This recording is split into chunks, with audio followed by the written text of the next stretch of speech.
Then next lecture we discuss new problem. याच्या अगोदरच्या problem आपण काय बघितलेलं आहे, फॉर्म्युला कसे तयार करायचे, बरोबर आहे. AB AB3 CD3 अशा प्रकारचे आपण फॉर्म्युले तयार केले.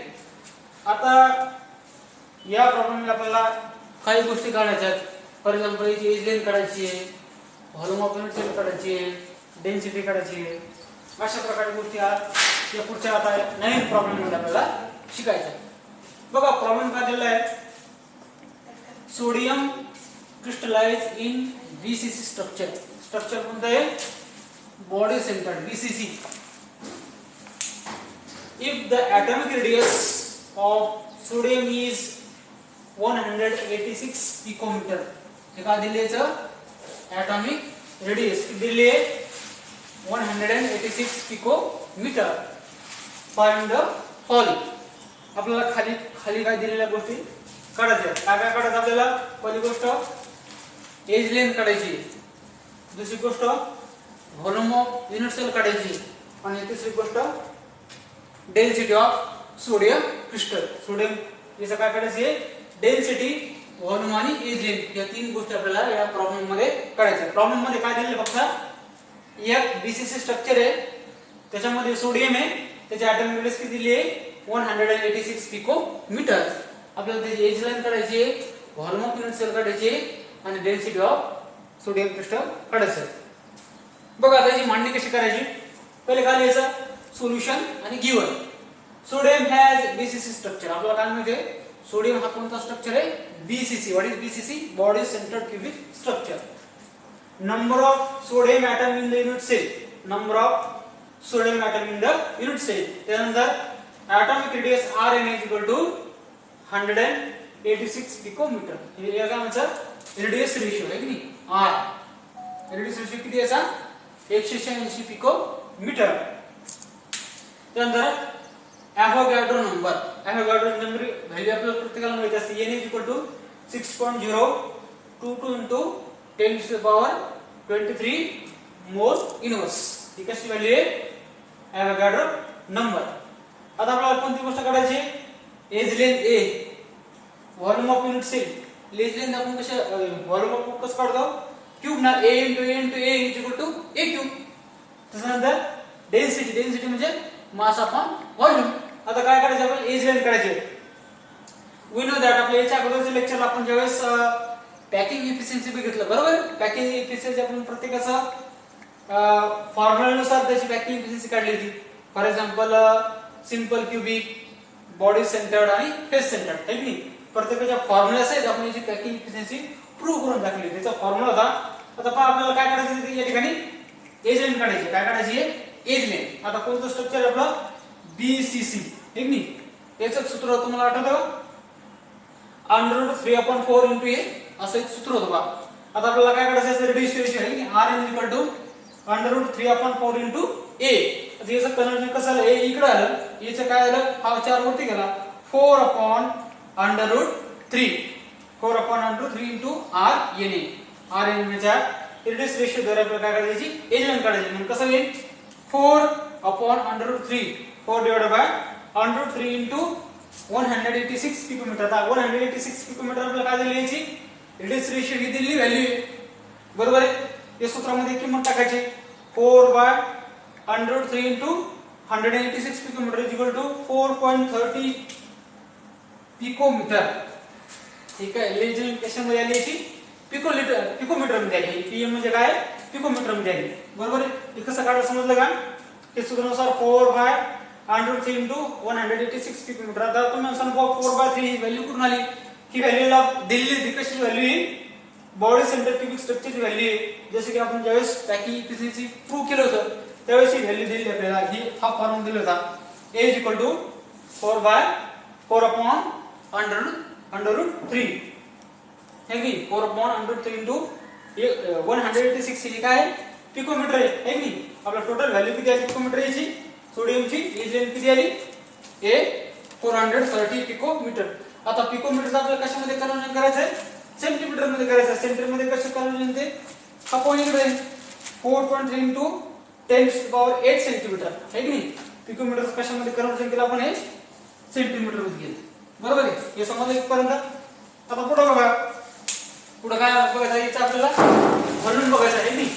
आपण व्हॉल्यूम कसं काढतो? Volume A into A into A cube है नहीं.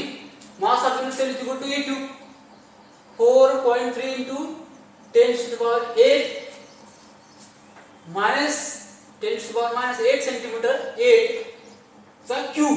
समजलं कसं वाचायचं आहे? 4.3 into 10 to the power minus 8 याचा क्यूब. आता 4.3 ची व्हॅल्यू आली आपल्याला है नाही. याला टू द पॉवर किती आहे? -8 आहे की नाही. किती होईल मग 4 गुणिले 4.3 गुणिले 10 to the power 8 3 म्हणजे किती झाले 79.5. याचा हे किती आहे? याचा काय काढा? क्यूब काढा. 4.3 4.3 4.3 किती वेळेस केला गुणा करायचा? 3 वेळेस केल्याचे उत्तर किती आलं? 79.5. आता हे 10 to the power -24 centimetre cube कसं आलं? हे 8 ला किती आहे? याच्यामध्ये 3 आहे. 8 3 24. बरोबर आहे. हे 4.3 चा 3 वेळेस गुणाकार करून व्हॅल्यू किती आली? 79.5 आणि 8 3 24 म्हणून raised to the power -24 centimetre cube. मग याचा व्हॉल्यूम किती आला? 79.5 into 10 raised to the power -24 centimetre cube. हा झाला आपला याचा व्हॉल्यूम. आता दुसरी गोष्ट याच्यामध्ये काय करायचं आपल्याला? डेन्सिटी आहे की डेन्सिटी मध्ये मास किंवा आपण काय करणार? डेन्सिटी काढायची पहिले आपल्याला काय करावं? मास काढावं लागेल. मास कसं आहे मग? Mass of one atom, one sodium atom आहे की नाही. आपल्याला एटम कोणते दिले? याचे एलिमेंट कोणते दिले? सोडियम दिले. Mass of one sodium atom किती आहे? एटॉमिक मास किती दिलेली व्हॅल्यू आपल्याला? एटॉमिक मास सोडियम किती दिले? 23 आहे की नाही. 23 अपॉन हे काय आहे? एवोगॅड्रो नंबर आहे की नाही. 6.02 × 10 to the power 23. बरोबर आहे.